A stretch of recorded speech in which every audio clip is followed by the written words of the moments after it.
começar. É, Rafael Guimarães, Butcher Razor, vocalista e guitarrista do Grave Desecrator. Legal demais aí ter você no nosso canal, na Goblin TV. Seja bem-vindo.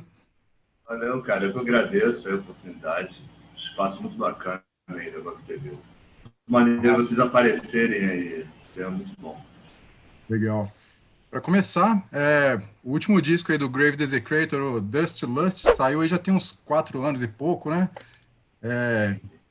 Em que estágio a banda se encontra hoje em dia? Vocês têm essa pandemia aí que ferrou para todo lado aí também, mas vocês estão planejando alguma coisa, trabalhando em som novo? E qual que é o status da banda nesse momento? Bem, antes de mais nada, teve um pequeno hiato depois do Slush. E porque assim que a gente gravou, a gente já pensava em fazer turnê e tal, mas várias coisas aconteceram, problemas particulares, cada um teve um problema, entendeu? E a banda deu. Pô, cara, todo mundo teve que parar, sabe? O guitarrista, o Black Sindanês, estava com problema com o filho dele. Eu abri um bar, cara, estava tudo ferrado. Aí, cara, várias coisas, grana também. Então, mas depois a gente resolveu juntar as coisas de novo ali, né? Reorganizar e já pensar em cair na estrada, entendeu? Porque a gente divulgou pouco o Dust último álbum. Então, enfim, chegamos a viajar em 2018, né? E fizemos uma turnê. Bom, a gente fez uma turnê bem extensa, né? Pelo Brasil e pela Europa, né? E alguns países da América do Sul. Mas, bom, aí recentemente, né? Já estávamos planejando fazer um novo álbum. E, cara, a gente já estava pensando em fazer um novo álbum, mas agora, no início do ano, a gente ia cair na estrada de novo. Entendeu? Já estava tudo certo. A gente estava indeciso se comprava passagem ou não, entendeu? Se foi em fevereiro, março, a gente, cara, vamos comprar passagem, vamos. Cara, vamos esperar que merda vai acontecer lá fora, né? E acabou que todos os shows foram cancelados, né? E tivemos que ficar quieto em casa. Eu vi que tem vários shows já reagendados internacionais para o ano que vem, né? Incluindo festivais bem conceituados, tipo Maryland Death Fest nos Estados Unidos, Dark Easter na Europa. Quais são as expectativas aí? Você acha que dessa vez vai mesmo? Olha, eu nem sei se o Maryland já divulgou, mas ele já até reagendaram para 2021, digo, 2022. Então já adiou de Já novo. ferrou de novo. E, cara, eu não tenho esperança nenhuma que aconteça nada na Europa, não, cara. Ano que vem também não. Reagendaram, mas provavelmente vai dar merda, entendeu? Sem contar a nossa situação aqui no Brasil, entendeu? Essa merda aí, provavelmente não vai receber vacina nem tão cedo, né? Essa merda de governo aí tá atrapalhando toda essa questão também, né? A gente não tem esperança nenhuma, cara. A gente vai acabar ficando isolado aqui. De repente os shows vão acontecer, mas a gente não vai conseguir ir, cara. Acho muito difícil. Se bobear, eles vão bloquear, vão proibir a entrada de brasileiro nos outros países, né? Sim, cara, provavelmente não vai acontecer essa merda, cara. Entendeu? Imagina a gente sem vacina, como a gente vai conseguir entrar lá, sabe? Então, cara, a gente tá esperando, cara. Mas enquanto isso, aí, ainda respondendo a sua pergunta anterior, que depois do Dust Lush, né, viajamos algumas vezes, deu essa merda da pandemia, então a gente resolveu, cara, então vamos ficar em casa, todo mundo isolado, então vamos começar a escrever a Vera, né? Quando deu uma amenizada, entre aspas, da pandemia agora, em agosto, a gente voltou a ensaiar, né, no estúdio mesmo, né? Então a gente está bem adiantado, cara, o disco. Finalmente vai ter um disco novo aí, mas antes desse disco novo, a gente está planejando aí, de repente, lançar um single, né? Um EP, alguma coisa assim, porque a gente fica nessa também de voltar. Seria bom se a gente voltasse a fazer os shows em 2021, já com um disco novo na mão, né? Porque tem essa questão de você lançar logo, sem poder viajar, ou você esperar um pouco, né, para viajar com o disco pronto na mão, né? Tem essa diferença, então Ainda tem uma coisa ou outra que, de repente, a gente pode mudar de ideia, mas é complicado, cara. É complicado. Pô, e falando em disco, vocês parece que tem um selo próprio, né? Que lançam os discos da banda no Brasil e no exterior parece que vocês têm parcerias com selos diferentes. Como é que funciona esse esquema aí de licenciamento e distribuição da banda? Não, cara, depende. Houveram várias fases, né? A gente sempre teve uma gravadora lá fora, entendeu? Cara, a gente começou com a Ketzer, gravadora alemã. Enfim, depois tiveram representantes também. É aquela coisa, né? Junta vários selos, e aí como a gente saiu pela Hell Jet Banks também nos Estados Unidos. Enfim, mas a gente tentava fazer a versão nacional aqui também, entendeu? Porque até então o interesse desses lançamentos era mais lá na gringa, cara. Aqui não tinha muito interesse em lançar a gente, não. Ou era algum tipo de alguma oferta bem, entendeu? Bem ruim mesmo, sabe? Então, eu falo, beleza. E acabou que eu lancei, entendeu?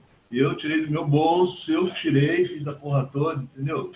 E eu pensei, foi na época que eu fiz um selo chamado Red Light Production, e ainda pensei assim, pô, já que eu tô lançando, botei CD a R$ 10, mas qualidade de CD gringo, entendeu? Então, aí isso ajudou bastante a divulgar a banda, né? E o selo CD a existe ainda? R$ 10. O selo tá Oi? rolando ainda? O selo tá nativo ainda? Tá rolando ainda? Não, não, não.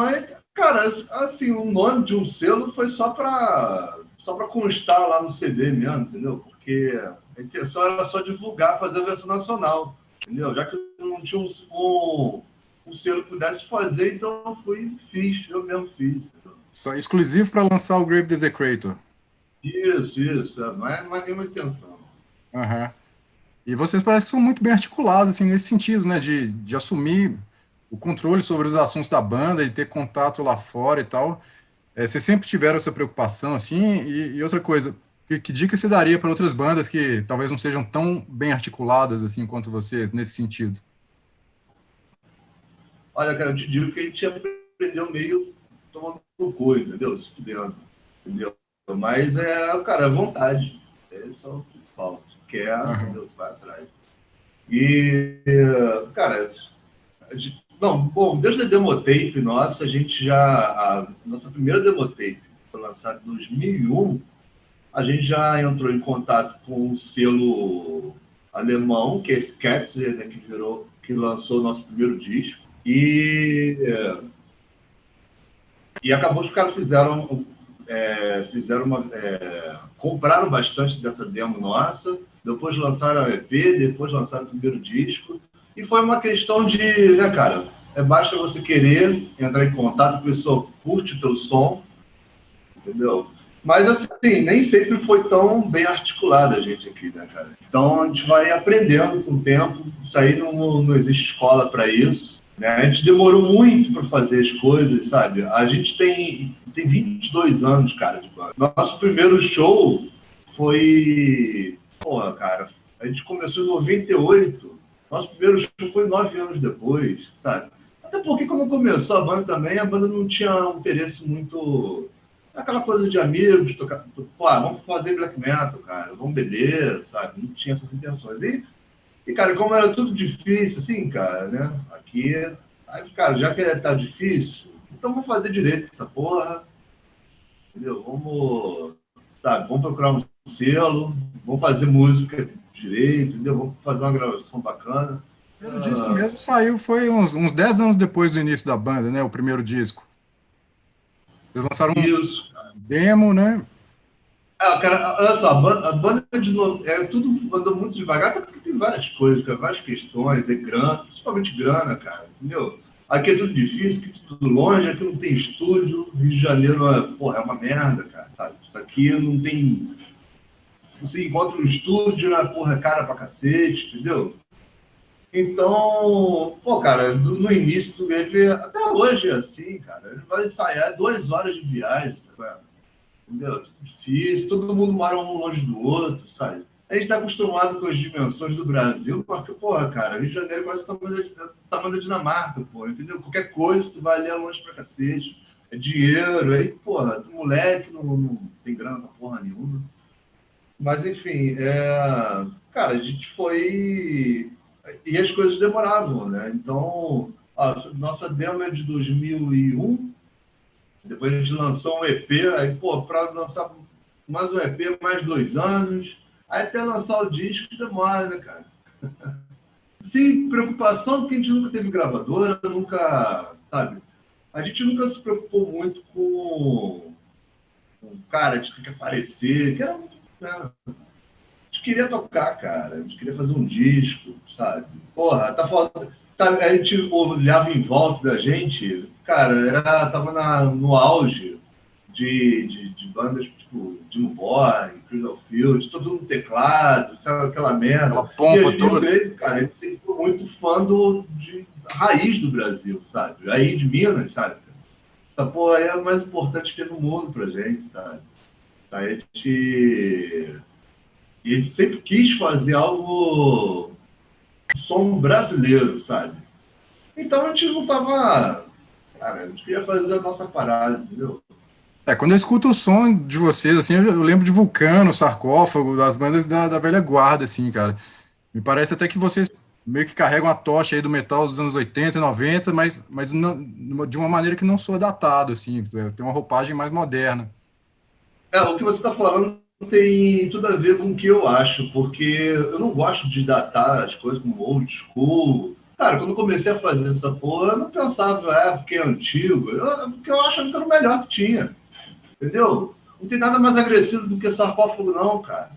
Não tem nada mais agressivo do que o vocal do Angel, do Vulcano, cara. Que, aliás, porra, a maior influência vocal, o melhor vocalista do mundo, pra mim, é o Angel do Vulcano. Então, cara, era natural que eu me inspirasse naquilo que eu gosto. Então, não tem essa forçação de, quero fazer clichês dos anos 80. Não, cara. Até porque nessa anos 80, né? Anos 90 aqui no Brasil também é muito foda, sabe? Tem outras bandas também, como o Homem Core, né? Pô, total, o pessoal parece que romantiza muito os anos 80, assim, vocês que surgiram aí na segunda metade dos anos 90, parece que o pessoal esquece que tinha banda foda pra caramba também nessa década. Sim, cara. Exatamente, exatamente. Não tem essa. Eu nunca tive isso na cabeça. Assim. Claro que eu gosto pra caralho de coisas dos anos 80, cara. Cara, eu gosto de coisa atual, sabe? Também. Então, eu não tô preocupado em rotular, cara, sabe? Aqui no meu mundo, aqui é só uma coisa, sabe? Quando eu tô compondo, não quero. Eu quero fazer som do Brasil, brother. Entendeu? Eu sempre tive isso, assim, sabe? Eu não quero. Claro, tem vezes. Eu não tenho assim, a mesma conhecimento que eu tinha, por exemplo, dos caras que estavam nos anos 80, que eles não tinham referência. Hoje eu tenho referência de bandas europeias, Noruega, da Itália, né? Agora eu tenho mais referências. E eu bebo dessas fontes também.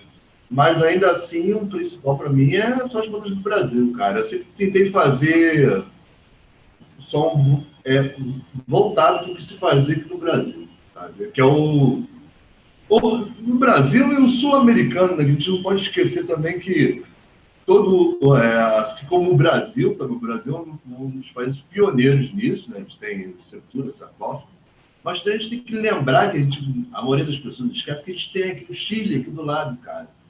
Peru, Colômbia, que tem bandas incríveis, que a maioria das pessoas nem estão olhando lá, disco merda aí sabe, de banda vendida do caralho, escrota, e cheio de banda do caralho aqui, sabe, que até hoje fazem som extremamente importante, som sul-americano, cara, que é Total, foda. total. E o europeu conhece mais o sul-americano do que o próprio sul-americano. Não, brasileiro especificamente, eu tenho a impressão que não valoriza muito as coisas dos outros países da América do Sul. Mas quando você vai para outros países, na própria América do Sul, você vê que eles dão mais valor pro Brasil do que o contrário, assim, né, cara? Isso aí Nossa, cara, olha, assim, fazendo um adendo, um dos melhores shows do que a gente já teve, cara, foi no Chile. Foi na época foi antes Foi depois do álbum Insult, né? Já estava com uma formação diferente até. Cara, animalesco, cara. Sabe? Parecia que tinha voltado no tempo, assim, casa cheia. Cara, eu lembro de gente cantando as músicas, as letras, assim, cara. Porra, nem eu lembro da porra das letras direito, cara. Tão sensacional, uma recepção, assim, e a organização, tudo assim, muito bem feito. E uma coisa muito séria, cara. Lá acontece no Chile, na Colômbia, cara, as pessoas levam muito a sério e eles conhecem o Brasil. Infelizmente, aqui, a gente não conhece aqui os países irmãos aqui, cara, sabe? Estão aqui do nosso lado, sabe? A gente deveria parar de olhar um pouco. Cara, não é, cara, a gente não tem esse lance de bairrismo. Ah, tem que ouvir som do Brasil porque defendeu o Brasil. Não tem essa porra, não, entendeu? Mas é uma questão de conhecimento, porra. Entendeu? Parar de olhar um pouco aquela coisa que já está meio repetitiva na Europa e olhar aqui, cara, na América do Sul tem uma porrada de coisa maravilhosa, cara. Sabe? Aquele complexo de vira-lata, talvez. Sei lá, cara, porque sempre foi. O Brasil sempre foi assim, né, cara? Às vezes a banda precisa ter um reconhecimento lá fora para né, lembrarem dela aqui. A banda precisa acabar, virar coach para. Né? Cara, eu sou mais novo, mas eu lembro de uma época, quando eu comecei a ouvir isso, eu lembro de uma época que as pessoas já estavam ignorando o sarcófago, cara. Ali lá no final dos anos 90, as pessoas já estavam lá, sabe? Queriam ouvir aquela merda com o teclado, sabe? E, cara, não é bem assim, não. Tem muita coisa foda aqui. Com certeza. Falando em sarcófago, assim, muita gente, pelo menos que eu conheço, às vezes quando escuta o Grave Desecrator pela primeira vez, já associa com sarcófago, assim, porque talvez por ser a banda, uma das bandas de mais projeção, então é uma referência mais óbvia, talvez. Mas esse tipo de comparação te incomoda, às vezes? Olha, cara, não é que me incomode, cara. Eu não tô nem aí pro que as pessoas acham. Se o disco tá ruim, se tá bom, cara, eu sinceramente não me incomodo, não, cara. Aliás, às vezes uma crítica negativa era muito mais sincera do que uma positiva, sabe? Mas eu acho que geralmente eu vejo assim, essa comparação assim, rasteira, rápida, com o sarcófago, parece que as pessoas simplesmente não ouviram, entendeu? Porque a gente foi ter Blast Beat, cara, no segundo álbum, quase não teve, sabe? Não tem. Se fosse essa tentativa, querer forçar, comparar o Grave Desecrator com alguma outra banda, eu compararia com o Vulcano, cara, um Blood Vintage, sabe? O Angel do Vulcano sempre foi uma referência, porra, foda pra mim, que assim, Angel do Vulcano, ele é muito difícil você tentar fazer algo com uma identidade num som extremo, cara. É difícil. Quando você tem um vocal limpo, é mais fácil criar uma identidade, né? Cada um tem sua própria voz, como o Ozzy tem uma voz que é dele, não é aquela voz de cantor, mas é uma voz que Bem tem uma peculiar. identidade. Você Isso é fica na hora. difícil. Se você parar para pensar no vocal, cara, isso é quase que impossível você criar uma identidade. E eu sempre percebi, sempre fui meio detalhista, assim, ficar tentando observar as coisas. Eu achava um cara incrível o Zé Mano, o Angel, que ele tem uma identidade, isso foda, como o Max tem, o Chuck do Death, né, cara? São vários. E eu sempre tentei fazer isso, criar uma identidade, assim, dentro de tudo do Grave, né, cara? Tanto que no início do Grave, também que era meio óbvio que se fosse fazer Brasil, que fosse Blast Beat. Não vou botar Blast Beat, não. Entendeu? Então, eu tô fazendo uma coisa mais metranca, sabe? Coisa mais vulcano, entendeu? A gente não queria se repetir. Né? Inclusive, que se você pegar qualquer disco do... É engraçado quando a gente vê reviews, assim, né? Eu realmente não me incomodo se falam mal, se falam bem, dá no mesmo. Mas claro que a gente lê, né? Que sai, que aparece. E é engraçado que o cara fala que, pô, parece que o sarcófago, parece que o vulcano. Mystifier, Slayer, Possessed. Então vai uma mistura que as pessoas não acabam não...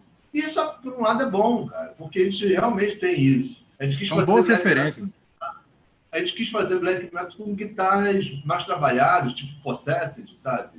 Não quer dizer que a gente toca tão bem quanto Possessed, coisa tão... Né? Mas a gente sempre tentou fazer algo não só muito...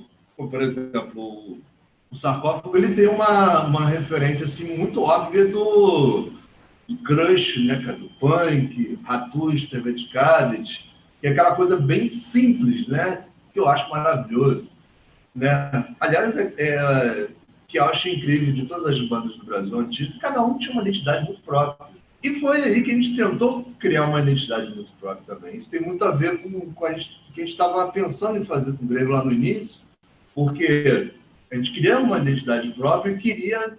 Estava procurando algo que pudesse... Né? A gente gostava muito das bandas italianas, né, cara? Eu sou fanático pelo Mortal Drake, né? A áurea das bandas antigas da Itália, cara, Iacula, né? O Paul Chain, sabe? E aliás, o Mortal Drake, Grave Desecrate, tem gente que acha que tem a ver por causa da demotape do Mutilator, né? Ou até do Blasphemy. Mas o Grave Desecrate, ele veio pela métrica de Mortal Drake. Ah, é? Entendeu? Que já gostava, já. E essa coisa de cemitério, ossos, entendeu? Então, tem mais a ver com Mortal Drake. Então, a gente queria fazer aquele som do Brasil. E a Itália tem uma identificação assim, com o Brasil, essa coisa meio latina, né?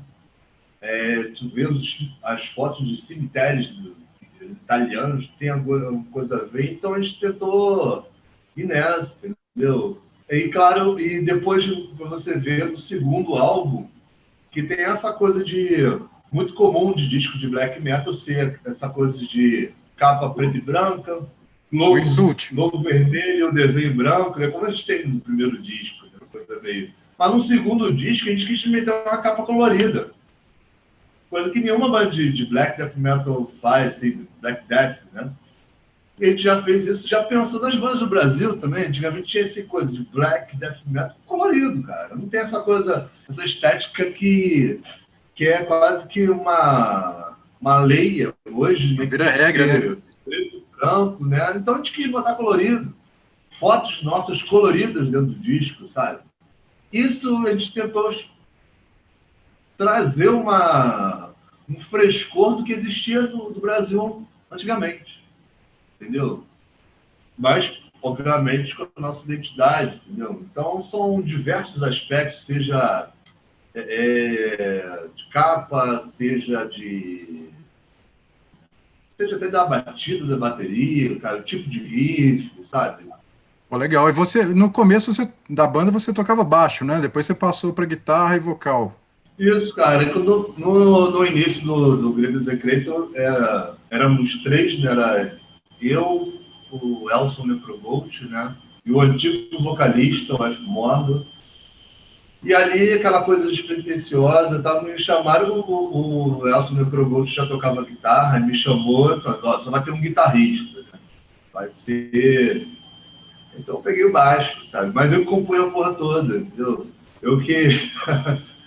Aí acabou que eu compunha na guitarra, né? Mas ali, quando a gente ensaiava, gravava, a gente tocava. Mas eu sempre fui um segundo guitarrista também, né? Mas eu comecei por acaso com baixo. Na verdade, eu nem tocava direito, entendeu? Eu comecei a...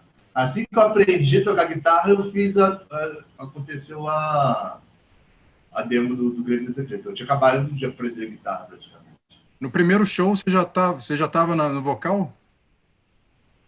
Não, sim. Claro. Você veio Não, que a gente teve a demo, que era o antigo vocalista, teve o primeiro EP, né, que saiu com o primeiro vocalista também, logo em seguida ele saiu, a gente tirou ele, né?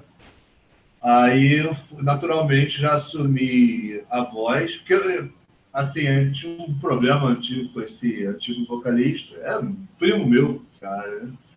E o cara não queria ensaiar, então eu já ensaiava com a voz, eu já fazia as vozes aí, já tocava guitarra, já fiz tudo. Então chorou o cara, já estava tudo já pronto, entendeu?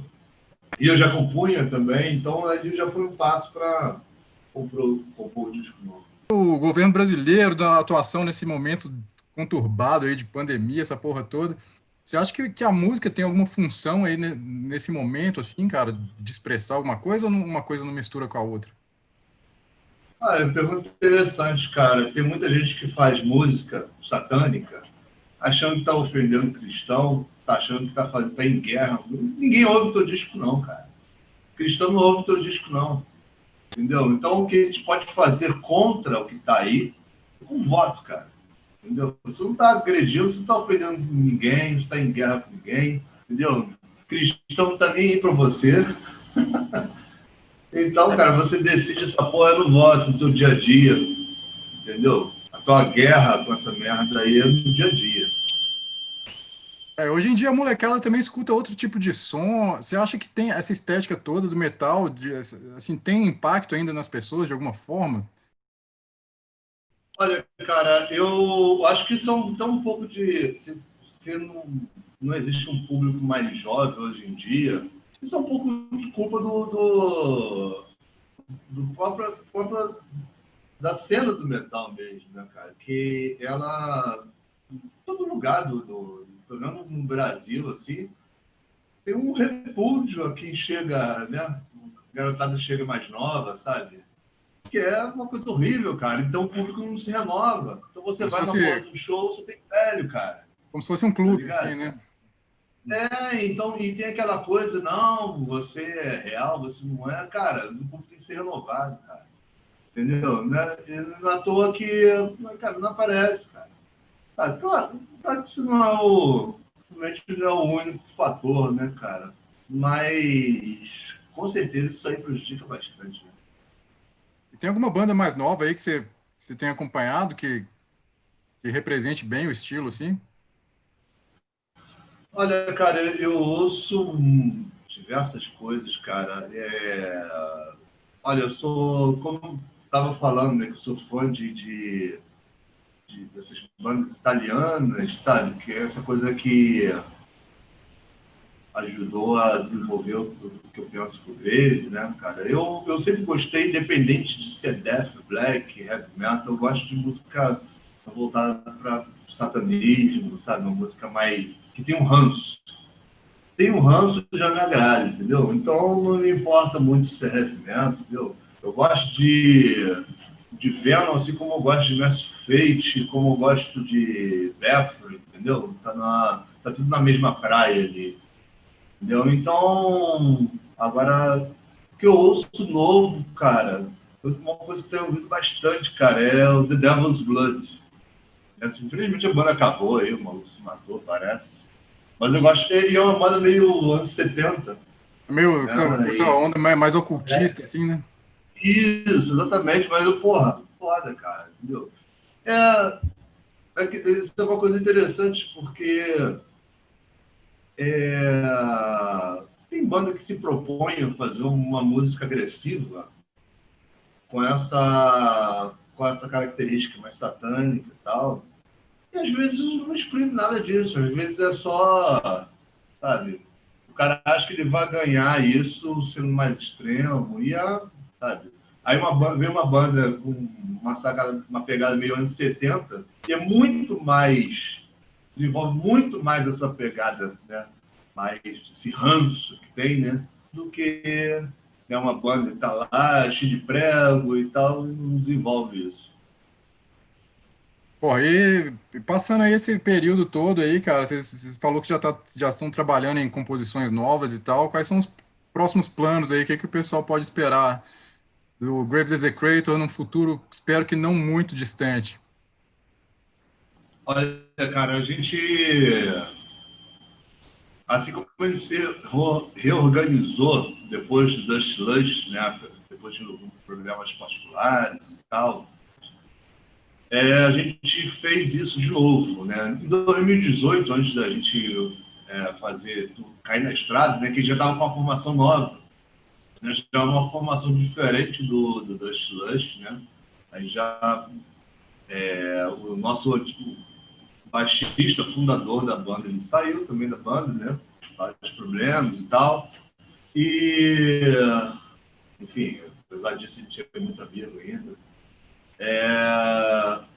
Mas, assim, a gente vieram outros dois integrantes, né? O baixista novo, o Sub-Ungra, e o wave coach, o Batera, né? E a gente se reorganizou de novo, entendeu? Porque existiam muitas pendências, muita coisa que a gente queria fazer e, sabe, planos e planos e planos e não põe em prática. Então, começamos a pensar, cara, a gente precisa colocar isso em prática e aí começamos a estabelecer metas. E aí já estou te respondendo o que eu não te respondeu anteriormente. Você perguntou que conselho daria.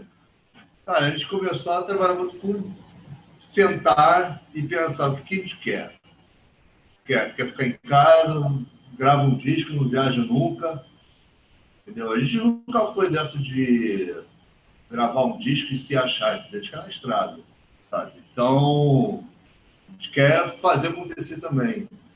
Então, cara, a gente começou a vamos fazer isso, isso, isso. Então já começou uma. Cara, esse 2020 seria. Acho que seria o melhor ano do Igreja Secreta, entendeu?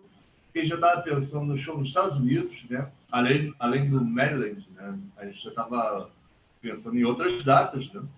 Então eu teria Europa, depois a gente ia fazer. Não, depois dos Estados Unidos ainda ia fazer México, ia descendo, América Central, América do Sul, né, do Brasil. Então, ia ser recheado de show, já estava tudo já sendo encaminhado. E é o tipo de plano que a gente, assim que puder, a gente vai fazer, cara. Entendeu? A gente quer tocar pra caralho. Entendeu? O tempo vai passando, a gente vai ficando velho, mas não sossega não, cara. Tá todo mundo cheio de ódio, cheio de sangue nos olhos, entendeu? A gente já tá pensando em disco novo, vai ter um single, vai sair clipe, entendeu? Então, muita coisa, cara. Legal, espero que passe rápido e ansioso para ver material novo de vocês também, cara. A gente tá chegando aqui no final aqui. Sinta-se livre aí para acrescentar alguma coisa aí, mandar um salve, considerações finais. Olha, eu preciso lembrar que o trabalho de vocês é extremamente importante. Querendo puxar o teu saco, né? Não TV, não. Mas até pouco tempo a gente não tinha isso, cara. A mídia física, né, acabou. Então, acho que até essa pandemia deu uma ajudada, né, que essa parte virtual fosse trabalhada mais. Isso é ótimo. Eu tenho acompanhado bastante o trabalho de vocês, até da Heavy Metal Online, sabe? É o tipo de trabalho que faz uma cena acontecer também. Não adianta ter um monte de banda se não tem quem escreva sobre as bandas, quem ao outro lado, né, cara, quem seja um produtor, um fotógrafo, que seja, entendeu? Então é bom que isso não só as bandas, que apareçam só bandas, mas quem trabalhe junto com as bandas, né? Ou seja patrocinador também, sabe? É muita coisa. Enfim, então, eu agradeço demais o espaço aqui na Globo TV. O espaço está incrível, tenho acompanhado e continue firme. E quem quiser, agradeço também quem está vendo o vídeo aqui, interessado no Veio dos Secretos. A gente está aí, disco novo vindo, sabe? E é isso aí, cara. E quem quiser adquirir material nosso, é só entrar em contato nas redes sociais, é fácil de achar. E a gente tem uma loja virtual também, que a gente pode deixar aí no link, né? Boa, vamos divulgar aqui no link também. Tem material novo aí, comemoração, que a gente acabou há pouco tempo, o álbum do Insult fez 10 anos, né? Então, enfim, aguarde mais novidades do Grande Secreto, tem disco novo vindo, vai ter relançamento vindo, sabe? A gente vai parar bem tão cedo. Está aqui representando o Brasil também, viu?